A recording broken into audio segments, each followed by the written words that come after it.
Welcome to my channel Code with Yuvraj, and today's topic was roadmap to crack service-based companies.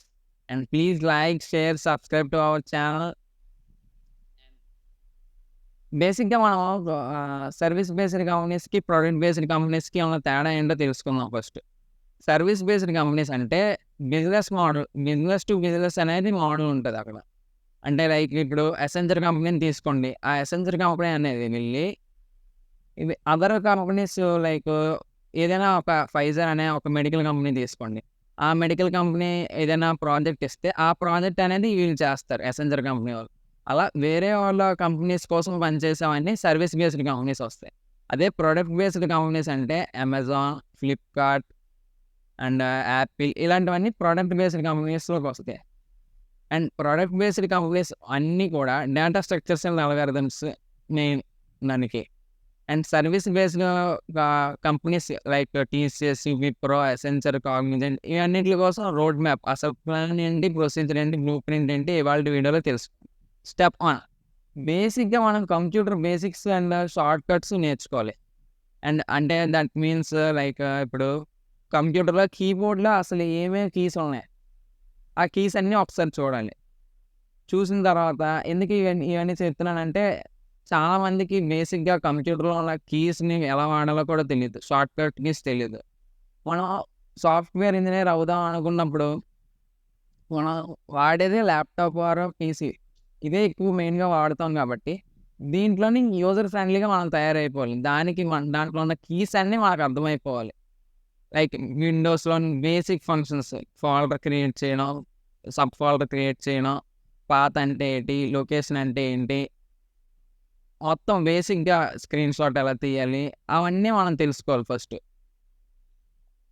అది computer బేసిక్స్‌లోకి వస్తది. And తర్వాత step 2 ఇప్పుడు interest ఉన్నదనుకోండి, మనం ఎలాగో మొత్తం మీద ల్యాప్‌టాప్ మీద వర్క్ చేస్తాం కాబట్టి టైపింగ్ అనేది నేర్చుకున్నాం అనుకోండి. టైపింగ్ నేర్చుకుంటే దానివల్ల అడ్వాంటేజ్ ఏంటంటే మనం ఎగ్జామ్‌లోని కోడ్ రాయాలి. కోడ్ రాసేటప్పుడు మనకి లాజిక్ వచ్చింది. ఇంక కొంచెం తక్కువ టైమే ఉందండి. అలాంటప్పుడు చూసి నెమ్మదిగా టైప్ చేసే బదులు టైపింగ్ వస్తే ఫాస్ట్‌గా టైప్ చేయొచ్చు.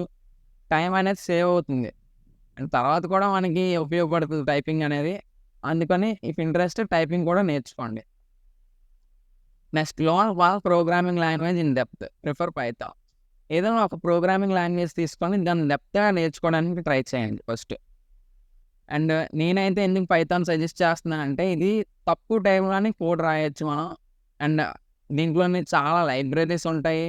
అండ్ ఇది సింపుల్‌గా కూడా ఉంటుంది రాయడానికి గట్రా అన్నిట్లికి. బట్ నేను స్టెప్ 3లో ఇంకోటి కూడా చెప్తున్నాను. మీరు కాన్సెప్ట్స్ అనేవి ఇంకా క్లారిటీగా, డెప్త్‌గా అర్థం చేసుకుందాం అనుకుంటున్నారనుకోండి. Like arrays, loops, functions, pointers ఇలాంటి కాన్సెప్ట్స్ అన్నీ డెప్త్‌గా అర్థం చేసుకుంటున్నాం. కంట్రోల్ ఫ్లో ఎలాగున్నది, మెయిన్ నుంచి ఫంక్షన్‌కి ఎలా కంట్రోల్ ఫ్లో అవుతుందది, ఫంక్షన్‌లో ఇంటర్నల్‌గా వర్కింగ్ ఎలాగున్నది, లూప్‌లో ఇంటర్నల్‌గా వర్కింగ్ ఎలాగున్నది, ఇలాంటివన్నీ తెలుసుకుందాం అనుకున్నట్టయితే మనం సీతో ప్రిఫర్ చేయడం సి లాంగ్వేజ్ నేర్చుకోవడం first is a good choice. ఎందుకంటే సి లాంగ్వేజ్‌లోని మనకి ఇది ఒక మదర్ లాగా అనమాట ఆల్ కోడింగ్ లాంగ్వేజ్‌కి. అందుకనే సి లాంగ్వేజ్ నేర్చుకోవడం అనేది కూడా మంచిది. అందుకనే నేనేం చెప్తానంటే సి, పైథాన్ 2 కలిపి నేర్చుకుంటే best. And C and Python కూడా మనం ఊప్స్ కాన్సెప్ట్స్‌తో నేర్చుకోవాలి. అండ్ ఊప్స్ కాన్సెప్ట్స్ ఎందుకు అంటున్నానంటే ఇవాళ రేపు అందరూ జావా మీద వర్క్ చేస్తున్నారు కదా! పెద్ద కంపెనీస్ అన్నీ. అండ్ ఇప్పుడు మనం నేర్చుకున్నది పైథాన్. అండ్ పైథాన్‌లో కూడా ఆబ్జెక్ట్ ఓరియెంటెడ్ ప్రోగ్రామింగ్ చేయొచ్చు. ఈ ఊప్స్ కాన్సెప్ట్స్ మీద బేసిక్ క్వెషన్స్ అనేవి ప్రతి ఇంటర్వ్యూలో కామన్‌గా ఉంటది. మనం ఫస్ట్ జావా నేర్చుకోకపోయినా పైథాన్‌లో కూడా ఊప్స్ కాన్సెప్ట్స్ నేర్చుకోవచ్చు. Class, object, inheritance, polymorphism like this ఇన్ని కాన్సెప్ట్స్ నేర్చుకోవాలి. అండ్ నెక్స్ట్ స్టెప్ 5 ఏంటంటే లాంగ్వేజ్ ఏదైనా నేర్చుకున్నప్పుడు ఆ కాన్సెప్ట్ చూస్తాం. దాని తర్వాత దాని మీద ఉన్న టాపిక్ చూస్తాం, కాన్సెప్ట్ చూస్తాం. చూసిన తర్వాత ప్రోగ్రామ్ కూడా ఏదో సంథింగ్ చిన్న ప్రోగ్రామ్ తీసుకుంటాం. లైక్ ఇప్పుడు ఇఫ్ ఎల్స్ టాపిక్ నేర్చుకుంటున్నాను అనుకోండి నేను. దాని మీద ఈవెన్ ఆడ్ ప్రోగ్రామ్ అనేది చూసాం. చూసింది అలా వదిలేయకుండా మనం అప్పటికప్పుడే కంపైలర్‌లోకెళ్ళి మనం ఏదైతే చూసామో అది మెమరైజ్ చేసుకొని, రీకాల్ చేసుకొని మనం ఒకసారి ఎగ్జిక్యూట్ చేస్తే ఎర్రర్స్ అనేవి రావడం స్టార్ట్ అవుతాయి. అంటే మనం సెమీకోలన్ పెట్టడం మర్చిపోతాం, బ్రాకెట్లు పెట్టడం మర్చిపోతాం, ప్రింట్ అని రాస్తాం. అలా చాలా చాలా ఎర్రర్స్ అనేవి వస్తాయి. అవన్నీ ప్రాక్టీస్‌గా తగ్గుతూ ఉంటాయనమాట. ఇది చాలామంది స్టార్టింగ్‌లో ఏం చేస్తారంటే ఇఫ్ అనేది రాసినప్పుడు బ్లాకు దానికి కూడా సెమికోలన్ పెడతారు. దానికి పెట్టవసరం లేదు. అలా చాలా చాలా ఎర్రర్స్ అనేవి చేస్తూ ఉంటాం. నేను అలాంటి ఎర్రర్స్ అన్నీ చేసి వచ్చిన వాడినే. అందుకనే ఈ మిస్టేక్స్ మీరైతే చేయకండి. అందుకనే ఏదైనా కాన్సెప్ట్ నేర్చుకున్నప్పుడు దానితో సంబంధించిన ప్రోగ్రామ్స్ అనేవి కొన్ని ప్రాక్టీస్ చేయండి. అప్పటికప్పుడే ప్రాక్టీస్ చేయండి. అలా చూసి వదిలేయకండి. నెక్స్ట్ స్టెప్ 6లో ఏం నేర్చుకున్నానంటే వన్స్ కంప్లీట్ చేసిన తర్వాత సి లాంగ్వేజ్ గానీ, పైథాన్ గానీ లేకపోతే 2 కంప్లీట్ చేసిన తర్వాత మోస్ట్ ఫ్రీక్వెంట్‌లీ ఆస్క్డ్ క్వెషన్స్ ఉంటాయి. టాప్ 50 అది మనకి జస్ట్ గూగుల్‌లోకి వచ్చి ప్రెప్ ఇన్‌స్టా ఫ్రీ వెబ్‌సైట్‌లోని ప్రెప్ ఇన్‌స్టాలో కోర్సెస్ కూడా ఉన్నాయి సబ్స్క్రిప్షను. కానీ ఈ టాప్ 50 క్వెషన్స్ అనేవి మాత్రం వాళ్ళు ఫ్రీగానే ప్రొవైడ్ చేస్తున్నారు. ఎటువంటి చార్జెస్ లేకుండా. ఎందుకంటే ఇప్పుడు కంపెనీస్ అన్నిట్లికి తెలుసు మనకి బేసిక్ నాలెడ్జ్ ఉంటది అని. ప్రతి సంవత్సరం ఆడేమి క్వెషన్స్ మార్చడు కదా! కాన్సెప్ట్స్ అవే ఉంటాయి. జస్ట్ ఇప్పుడు ఒక సంవత్సరం అవుట్‌పుట్‌లో ఏబీసీ ప్రింట్ చేయమన్నాడనుకో, నెక్స్ట్ ఇయర్ వేరే డబ్ల్యూఎక్స్‌వైజెడ్ అలా ప్రింట్ చేయమంటాడు అంతే. అంటే క్వెషన్ మారుతది. క్వెషన్ లైట్‌గా మారుతది. ఎక్కువ మారదు. అది. అదొకటి అర్థం చేసుకోండి. అందుకనే నెక్స్ట్ ఎప్పుడైతే లాంగ్వేజ్‌లు నేర్చేసుకున్నామో మోస్ట్ కామన్‌లీ ఆస్క్డ్ ఈ 50 క్వెషన్స్ అనేవి మనం సాల్వ్ చేసేయాలి. ఇప్పుడు ఆ 50 క్వెషన్స్ అనేవి ఎలా ఆ వీడియోస్ కూడా నేను పెడతాను. నెక్స్ట్ ఫ్యూచర్ వీడియోస్‌లోనే నేను ఆ 50 క్వెషన్స్ అనేవి సాల్వ్ చేసి పెడతాను. అవి నేర్చుకోండి. ఇప్పుడు ఆ 50 క్వెషన్స్ ఎలా ఓపెన్ చేయాలో చూద్దాం. గూగుల్‌లోకొస్తారు. Top 50 programs prep insta that's it. ఇలా టైప్ చేసిన వెంటనే ఈ రెండో వెబ్‌సైట్‌లో most asked coding questions in placements and 50 top 50 questions open అయిపోతాయి. ఇక్కడైతే నేను స్క్రిప్ట్స్ బ్లాక్‌లో పెట్టాను. అందుకనే ఓపెన్ అవ్వలేదు. ఓకే. ఓపెన్ అయిపోయింది. ఓకేనా? జస్ట్ ఈ కోడ్స్ చూస్తారు. సీలోని ప్రాక్టీస్ చేస్తారు. పైథాన్‌లో కూడా ప్రాక్టీస్ చేస్తారు. 2 లాంగ్వేజ్‌లో ప్రాక్టీస్ చేస్తారు. నేను ఇందాకలే చెప్పాను. సి అనేది చూసారా ఎంత పెద్ద కోడ్ వచ్చింది. దీంట్లోని రాయడానికి టైం పడుతుంది. అదే పైథాన్ అనుకోండి ఈజీగా ఉంటది. రాయడానికి ఈజీగా రాయొచ్చు. అది ఈ రెండిట్లకి తేడా. లెవెల్ 2 ఇప్పుడు మనం టాప్ 50 క్వెషన్స్ అనేవి సాల్వ్ చేస్తాం ఫస్ట్. నెక్స్ట్ లెవెల్ 2లోకి వెళ్ళి టాప్ 100 క్వెషన్స్ అనేవి సాల్వ్ చేసాం అనుకోండి ఇంకా బెనిఫిట్‌గా ఉంటుంది. ఎందుకంటే నౌ-ఏ-డేస్ కాంపిటీషన్ అనేది చాలా పెరిగింది. వాడు కూడా ఎక్కువ స్టార్టింగ్ స్టేజెస్‌లోనే చేసేద్దాం అనుకుంటున్నాడు. ఫస్ట్ 2 స్టేజ్‌లోనే. అలాంటప్పుడు క్వెషన్‌లు కొంచెం ఇప్పుడు 2 క్వెషన్‌లో ఒక క్వెషన్ 2 క్వెషన్‌లే ఇస్తారు maximum. And A campus interview అయినా, ఏ ఆఫ్ క్యాంపస్ అయినా 2 క్వెషన్‌లో ఒక క్వెషన్ ఈజీగా ఉంటుంది. ఇప్పుడు మనం ఈ టాప్ 100 క్వెషన్స్ కూడా సాల్వ్ చేసి ప్యాటర్న్స్ మీద కొన్ని ప్రాబ్లమ్స్ సాల్వ్ చేసినట్టయితే అది కూడా ప్రెప్ ఇన్‌స్టా అనే వెబ్‌సైట్ ఉంటుంది. గూగుల్‌లో కింద లింక్ అంటే వెళ్తాము. అక్కడ కొడతాము వస్తుంది. అది కూడా నేర్చుకున్నట్టయితే ఆ టాప్ 100 క్వెషన్స్ నెక్స్ట్ షా మనం 2 క్వెషన్స్ అనేవి సాల్వ్ చేయగలుగుతాం. ఎలాంటి కోడింగ్ అసెస్మెంట్ ఈ సర్వీస్ బేస్డ్ కంపెనీస్ పెట్టినవి. నెక్స్ట్ స్టెప్ 8లోనే ఆల్రెడీ చెప్పాను. సి, పైథాన్ రెండిట్లోని క్వెషన్స్ అన్నీ సాల్వ్ చేయండి. Next step 9 basic CSC subjects అనేవి మనం నేర్చుకోవాలి. అంటే ఏంటంటే ఇప్పుడు నాన్ ఐటీ బ్రాంచెస్ వాళ్ళో లేకపోతే లైక్ మెకానికల్, సివిల్, డిగ్రీ నుంచి వచ్చిన వాళ్ళు అందరూ సీఎస్‌సి సబ్జెక్ట్స్ మనం సీఎస్‌సి వాళ్ళతో పోటీ పడుతున్నాం. సీఎస్‌సి వాళ్ళు ఈ సబ్జెక్ట్స్ అన్నీ బేసిక్ సబ్జెక్ట్స్ అనమాట. సీఎస్‌సి బ్రాంచ్‌లోని. ఇవి కూడా మనం నేర్చుకోవాల్సొస్తది. వాళ్ళకి పోటీ ఇవ్వాల్సినప్పుడు. ఇవన్నీ ఇంటర్వ్యూస్‌లో మనకి పనికొస్తాయి. Operating system, database management system, computer networks and SQL అనేది ఇవాళ రేపు అందరూ ఉపయోగిస్తుంది. Structured query language. ఇప్పుడు మనం ఇది ఒరాకిల్‌లో వాడతాము. అండ్ రీసెంట్‌గా స్నోఫ్లేక్ అనేది ట్రెండ్ అవుతుంది. ఆ స్నోఫ్లేక్‌లో కూడా వాడతాము. ఒక డేటాబేస్‌తోని, డేటా వేర్‌హౌస్‌తోని ఇప్పుడు సాఫ్ట్‌వేర్ అంటేనే డేటాతో ఇంటరాక్ట్ అవుతారు. అలాంటి సాఫ్ట్‌వేర్‌లోని ఇట్ ఇట్ డేటా వేర్‌హౌస్‌తో మనం ఇంటరాక్ట్ అవ్వాలంటే ఈ ఎస్‌క్యూఎల్ అనేది స్టాండర్డ్ లాంగ్వేజ్.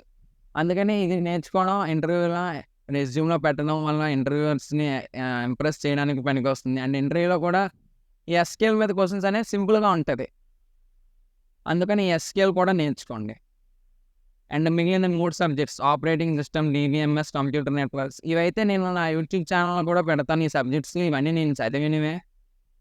అండ్ స్టెప్ 10 ఇది సాఫ్ట్‌వేర్ డెవలప్‌మెంట్ లైఫ్ సైకిల్. అంటే తక్కువ టైంలోని, తక్కువ కాస్ట్‌తోని ప్రాజెక్ట్ ఎలా కంప్లీట్ అవుతుంది. ఇందులో డిఫరెంట్ మోడల్స్ ఉంటాయి. ఇది ఎక్కువేం ఉండదు. ఒక 1 అవర్ ఉంటుంది. అలా దీంట్లో ఉన్నవన్నీ తెలుసుకోవడానికి. ఇది కూడా నేర్చుకుంటే డిఫరెంట్ స్టేజెస్ ఏముంటది ఒక సాఫ్ట్‌వేర్‌ని డెవలప్ చేయడానికి అనేది మనకు తెలుస్తుంది. ఇది కూడా నేర్చుకోవడం బెనిఫిట్. నెక్స్ట్ ఇప్పుడు ఇంటర్వ్యూస్‌లోని ఏమవుతుందంటే ఈ సర్వీస్ బేస్డ్ కంపెనీస్‌లోని స్టార్టింగ్ కోడింగ్ అసెస్మెంట్‌లో డేటా స్ట్రక్చర్స్ అండ్ అల్గారిథమ్స్ మీద క్వెషన్స్ అడగకపోయినా ఇంటర్వ్యూస్‌లో మాత్రం బేసిక్ కాన్సెప్ట్స్ అనేవి టచ్ చేసే అవకాశం ఉన్నది. అండ్ బేసిక్ కాన్సెప్ట్స్ అంటే డేటా స్ట్రక్చర్స్ అండ్ అల్గారిథమ్స్ ఏమైనా వస్తాయి, స్టాక్స్ వస్తాయి, లింక్డ్ లిస్ట్ వస్తాయి, క్యూస్ వస్తాయి, ట్రీస్ వస్తాయి. ఇవన్నీ బేసిక్‌గా జస్ట్ అంటే ఏంటి? దాని మీద దాని ప్రోగ్రామ్ శాంపుల్ ప్రోగ్రామ్ చిన్నది అంతే. డెప్త్‌గా దాంట్లోని సాల్వింగ్ చేయవసరం లేదు. దీని మీద ఈ సబ్జెక్ట్ మీద డెప్త్‌గా చేస్తే మనకి ప్రొడక్ట్ బేస్డ్ కంపెనీస్‌లోని ఓన్లీ ఇదొక టాపిక్ మీదే మనకి ఇంటర్వ్యూ ఫస్ట్ 5 రౌండ్స్ జరుగుతాయి. అండ్ ఇప్పుడు సర్వీస్ బేస్డ్ కంపెనీస్‌కైతే అంత డెప్త్‌గా అవసరం లేదు గానీ నేర్చుకోవచ్చు. మళ్ళీ డేటా స్ట్రక్చర్స్ అండ్ అల్గారిథమ్స్ మీద సూడో కోడ్‌లోని ఉపయోగపడుతుంది ఇది. సూడో కోడ్ అంటే ఏం లేదు. ఇప్పుడు స్టార్టింగ్ కంపెనీస్ పెట్టే ఎగ్జామ్స్‌లోని, ఆన్‌లైన్ అసెస్మెంట్స్‌లోని ఈ సూడో కోడ్ అనేది కూడా ఒక సెక్షన్. ఈ సూడో కోడ్ అంటే ఏం లేదు. జస్ట్ సింపుల్‌గా ఇంగ్లీష్ టెక్స్ట్‌లోని సింపుల్ స్టెప్స్‌లోనే ఒక ప్రోగ్రామ్ ఇస్తారు. దాంట్లో ఏ లైన్‌లో ఎర్రర్ ఉండొచ్చు, లేకపోతే ఎక్కడ కంపైలేషన్ ఎర్రర్ వస్తుంది, అవుట్‌పుట్ ఏమో వస్తుంది. సింపుల్ ప్రోగ్రామ్స్ ఇస్తారు. దాంట్లో కూడా ఈ డేటా స్ట్రక్చర్స్ అండ్ అల్గారిథమ్స్ మీద అడిగే అవకాశాలు ఉన్నాయి. And next aptitude round. First round 1 ఇది చాలా కష్టం అనుకుంటారు కానీ చాలా ఈజీ. ఎలా ప్రిపేర్ అవ్వాలో చెప్తాను. రౌండ్ 1లోనే యాప్టిట్యూడ్ రౌండ్‌లో మ్యాథమెటికల్ అబిలిటీని టెస్ట్ చేస్తారు, అనలిటికల్ అబిలిటీని టెస్ట్ చేస్తారు, వర్బల్ అబిలిటీని టెస్ట్ చేస్తారు, పజిల్ సాల్వింగ్ టెస్ట్ చేస్తాయి. ఇవన్నీ మనం యూట్యూబ్ ఛానల్స్‌లో చాలా యూట్యూబ్ ఛానల్స్ ఉన్నాయి. దాంట్లోనే ఇండియా మిక్స్ యూజ్ చేసుకొని ఆ రౌండ్‌కి మనం ప్రిపేర్ అవ్వచ్చు. ఇది బేసిక్ రౌండ్. మాక్సిమం అందరూ క్వాలిఫై అయ్యేటట్టే ఇస్తారు పేపర్ అనేది. ఇక్కడిక్కడే ఎలిమినేషన్ అంత టఫ్‌గా ఉండదు. ఫస్ట్ మనం చేయగలము అనుకోని స్టార్ట్ చేయాలి.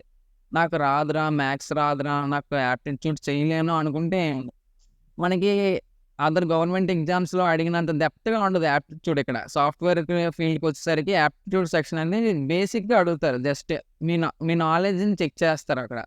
మీరు క్వెషన్‌ని చదివి అర్థం చేసుకొని ఎంత త్వరగా ఆన్సర్ పెడుతున్నారు. అది అక్కడ పాయింట్ అంతే. జస్ట్ బేసిక్ ఫార్ములాస్ తెలుసుకుంటే సరిపోతది. అండ్ నెక్స్ట్ వచ్చేసి స్టెప్ 13 సిలబస్ చెక్ చేసుకోవాలి మనం. ఏ కంపెనీకైతే మనం ప్రిపేర్ అవుదాం అనుకుంటున్నామో, లైక్ సపోజ్ నేను అసెంచర్‌కి ప్రిపేర్ అవుదాం అనుకుంటున్నాను. లేకపోతే టీసీఎస్‌కి ప్రిపేర్ అవుతున్నాను అనుకుంటున్నాను. లేకపోతే ఇవన్నిటికి ప్రిపేర్ అయ్యాను. కామన్‌గా సి లాంగ్వేజ్, పైథాన్ నేర్చుకున్నాను. కానీ ఇప్పుడు నేను అసెంచర్‌కి అప్లై చేశాను. అసెంచర్ సిలబస్ ఏంటి? అసలు దాంట్లో ఎన్ని రౌండ్‌లు ఉంటాయి? అదనేది మనం చెక్ చేయాలి. అది ఎలా చెక్ చేయాలో చెప్తాను చూడండి ఇప్పుడు. ఇప్పుడు అసెంచర్‌కి నేను ప్రిపేర్ అవుదాం అనుకుంటున్నా. Accenture placement process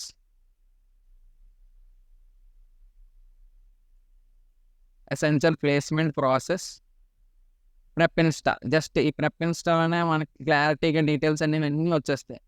Accenture recruitment process for 2023. ఇందులోనే మనకి ఇక్కడ చూసుకున్నట్టయితే ఫస్ట్ సెట్స్ కాగ్నిటివ్ ఎబిలిటీ ఎన్ని క్వెషన్స్ ఉన్నాయి? 50 క్వెషన్స్. టైమ్ అలాటెడ్ అంతా 50 మినిట్స్ ఇస్తారు.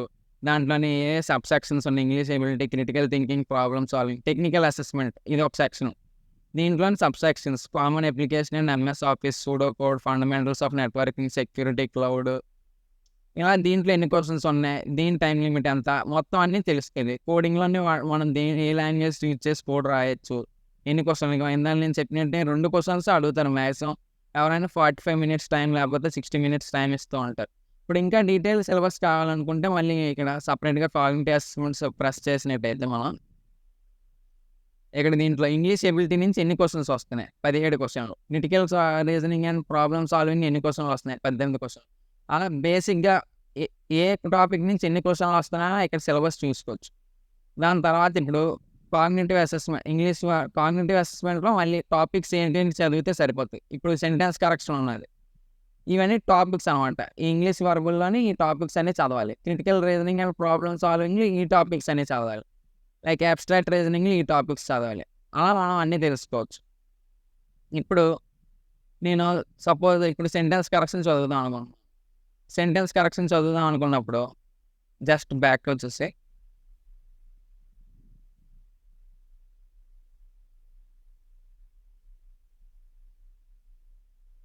Sentence correction India Biks. Just ఆ ఇండియా బిక్స్ వెబ్సైట్ యూజ్ చేసుకుంటే సరిపోతుంది. ఇందులో దాదాపు పేజీకి 5 క్వశ్చన్స్ చొప్పున 20 పేజెస్ అంటే 100 క్వశ్చన్లు ఉంటాయి. ఈ 100 బేసిక్‌గా ఇవి చేసుకుంటే సరిపోతది మనకి. సెంటెన్స్ కరెక్షన్ టాపిక్ మీద. అలా లేదు ఇంకొంచెం చేద్దాం అనుకుంటున్నాను. యూట్యూబ్‌లోకెళ్తారు. చాలా ఛానెల్స్ అయితే ఉన్నాయి మన తెలుగులోనే. ఆ యాప్టిట్యూడ్ బేసిక్ అంతా ప్రిపేర్ అవుతారు. కెమెరా అయితే ఆగిపోయింది చూసుకోలేదు. నెక్స్ట్ ఇప్పుడు అలా ఏ కంపెనీ అయితే ఆ కంపెనీ లాస్ట్‌లో ఇన్ఫోసిస్ పెట్టుకోండి. Infosys placement process prep Insta అని కొడితే చాలు. దాని గురించి వస్తది. And next step 14 previous year coding questions. మనకి ఫస్ట్ రౌండ్ అనేది ఎవరైనా క్వాలిఫై అవుతారు. యాప్టిట్యూడ్ రౌండ్ ఈజీగానే ఉంటుంది. అండ్ తర్వాత కోడింగ్ రౌండ్ మాత్రం చాలా మందిని ఇక్కడే సార్ట్ అవుట్ చేసేస్తారు. అండ్ ఇక్కడ ఈ రౌండ్‌కి మనం క్వాలిఫై అవ్వాలంటే మనం లాంగ్వేజ్ నేర్చుకున్నాం. టాప్ 50 క్వెషన్స్ చేసాం. టాప్ 100 క్వెషన్స్ చేసాం. కానీ మనం ఇంకా ప్రీవియస్ ఇయర్ క్వెషన్స్ ఆ ఇన్ఫోసిస్ కంపెనీ ఏం అడిగారు? లేకపోతే ఎసెంచర్ కంపెనీ ఏం అడిగారు? వాటిని కూడా మనం సాల్వ్ చేసుకొని కంపెనీకి ప్రిపేర్ అయితే ఇంకొంచెం బెనిఫిట్ అవుతుంది. నెక్స్ట్ ఇప్పుడు కంపైలేషన్ అనేది ప్రోగ్రామ్ అనేది రన్ చేయడం, కంపైల్ చేయడం 3 రకాలుగా చేయొచ్చు. ఒకటి ఆన్‌లైన్ కంపైలర్ యూజ్ చేసుకొని చేయొచ్చు. ఇంకోటి కోడ్ బ్లాక్స్ లేకపోతే ఎక్లిప్స్. జావాకైతే ఎక్లిప్స్, సికి కోడ్ బ్లాక్స్ యూజ్ చేస్తారు బేసిక్‌గా అందరూ స్టార్టింగ్‌లో బిగినర్స్. ఈ కోడ్ బ్లాక్స్, ఎక్లిప్స్ యూజ్ చేయడం వల్ల బెనిఫిట్స్ ఏంటంటే మనం ఏదైనా తప్పు రాసినా అక్కడ ఇండికేట్ చేస్తూ ఉంటది. ఎర్రర్ ఏదైనా రాస్తున్నా ఇండికేట్ చేస్తది. ఆటో టైపింగ్ ఉంటది దాంట్లోనే. మనం చిన్న కీవర్డ్ రాస్తున్నప్పుడు మిగిలిన కీవర్డ్ మొత్తం వచ్చేస్తుంటది. ఎంటర్ కొట్టేస్తే ఆటోమేటిక్‌గా టైప్ అయిపోతది. ఫాస్ట్‌గా యూజ్ చేసుకోవచ్చు. బిగినర్స్ అనేవాళ్ళు ఎక్కువగా కోడ్ బ్లాక్స్ యూజ్ చేస్తారు సి కోసం. అండ్ తర్వాత ఈ కమాండ్ లైన్ ద్వారా కూడా ప్రోగ్రామ్ అనేది ఎలా రన్ చేయాలి? అది కూడా తెలుసుకోవడం మంచిది. ఎందుకంటే ఇంటర్వ్యూలోని అడిగారనుకోండి, మనం చెప్పేటట్టు ఉంటే బెస్ట్. ఈ కమాండ్ లైన్‌లోని రన్ చేయడం అంటే ఇప్పుడు నోట్‌ప్యాడ్ అనే అప్లికేషన్ అందరి దాంట్లోనే ఉంటది. అది టెక్స్ట్ ఎడిటర్ కింద యూజ్ చేసుకొని దాంట్లో ప్రోగ్రామ్ అనేది మనం రాస్తాం. ఆ రాసిన ప్రోగ్రామ్‌ని ఈ సి అయితే ఒక ఎక్స్‌టెన్షన్ ఉంటుంది. జావా అయితే ఒక ఎక్స్‌టెన్షన్ ఉంటుంది. ఆ విధంగా సేవ్ చేసిన తర్వాత కమాండ్ ప్రాంప్ట్ విండో ఓపెన్ చేసి, ఆ పాత్ ఓపెన్ చేసి దాన్ని రన్ చేస్తాం. అలా నేర్చుకోవడం కూడా బెనిఫిటే. ఎందుకంటే కమాండ్ ప్రాంప్ట్ అనేది విండోస్‌లో అంటాము. టెర్మినల్ అని చెప్పేసి మ్యాక్ బుక్‌లో అంటాం. అందులో కూడా నేర్చుకుంటే ఒకవేళ ఎవరైనా అడిగితే తెలీదు అన్నట్టు లేకుండా తెలుసు అన్నట్టు. ఓకేనా? అండ్ నేను ఇప్పుడు కోడ్ బ్లాక్స్ ఎక్కించుకోలేదు అనుకుంటే ఆన్‌లైన్ కంపైలర్ అయినా యూజ్ చేసుకోవచ్చు. Online GDB compiler. అది ఎలా యూజ్ చేసుకోవాలో ఇప్పుడు చెప్తాను.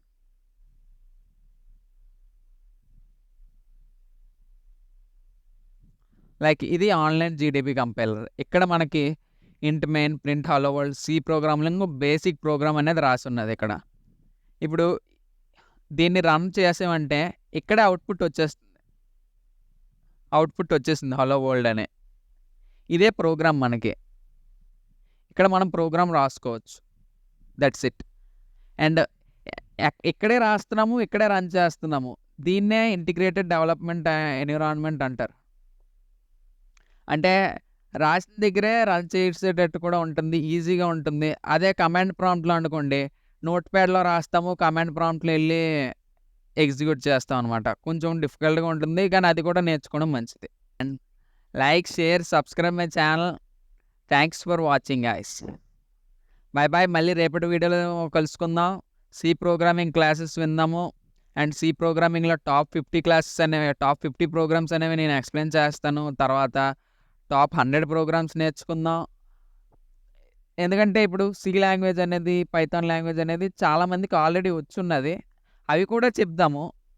ప్రోగ్రామింగ్ వీడియోస్ అనేవి నేను ఫస్ట్ ఎక్స్‌ప్లెయిన్ చేద్దాం అనుకుంటున్నాను. అంటే చాలామందికి ఈ లాంగ్వేజ్‌లు వచ్చు గానీ, ఈ ప్రోగ్రామ్స్ అనేవి చేయడం రావట్లేదు. అందుకనే ప్రోగ్రామ్స్‌తో స్టార్ట్ చేద్దాం అనుకుంటున్నాను. మనం అవి కూడా కవర్ చేద్దాం. సి ప్రోగ్రామింగ్ క్లాసెస్ కూడా పెడతాను. పైథాన్ క్లాసెస్ కూడా పెడతాను. ఫస్ట్ అయితే నేను సి ప్రోగ్రామింగ్‌లో టాప్ 50 ప్రోగ్రామ్స్ ఎలా సాల్వ్ చేయాలి అది పెడతాననమాట నెక్స్ట్ వీడియోలోను. ఓకేనా? Thank you. ఇప్పుడు దాకా చెప్పిన క్లాస్‌లోనే యూజ్ చేసిన పీపీటీ అండ్ వెబ్‌సైట్ లింక్స్ ఇవన్నీ డిస్క్రిప్షన్‌లో ప్రొవైడ్ చేయడం జరిగింది. Please checkout.